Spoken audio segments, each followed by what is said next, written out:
আজকে হাজব্যান্ডকে খুশি করতে রান্না করলাম মোরগ পোলাও। মাঝে মধ্যে স্বামী বেচারীদের জন্য টুকটাক স্পেশাল কিছু রান্না করতে হয় আপুরা, এতে ভালোবাসা বাড়ে। আজকে আমার ভালো মানুষ মানে তোমাদের ভাইয়ার জন্য মোরগ পোলাও রান্না করছিলাম, সে তো মাসাল্লাহ মহা খুশি।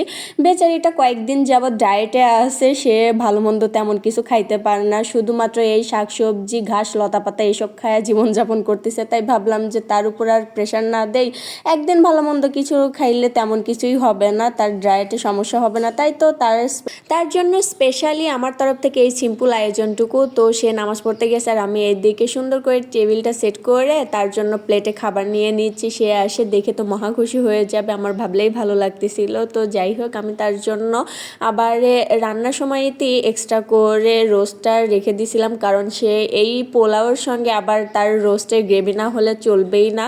এই যে আমি সাজাচ্ছি, আবার দেখুন সে খাওয়ার টেবিলে কি করে আসে, যখন দেখবে যে এরকম শুকনা শুকনা, আবার পাতিল থেকে মানে রান্নাঘর থেকে এই যে কড়াই নিয়ে এসে আবার দেখো রোস্টের গ্রেভিটুকু নিয়ে আবার পাতিল রেখে আসতে যাচ্ছে। আমি তো তারে চিনি ভাই, সে রোস্টের গ্রেভি না হলে পরে মোরগ পোলা খাইতেই পারবে না।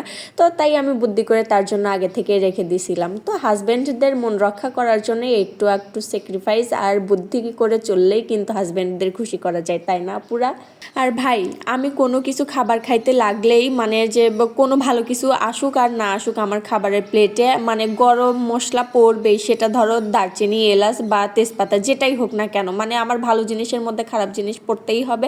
আমার লাইফেও এরকম ভাই, যে সমস্ত কিছু ভালো হচ্ছে, ভালোর মধ্যে হঠাৎ করে খারাপ এসে হাজির হয়ে যায়, এরকমটা। তোমাদের কার কার সাথে এমন হয় কমেন্ট করে জানা।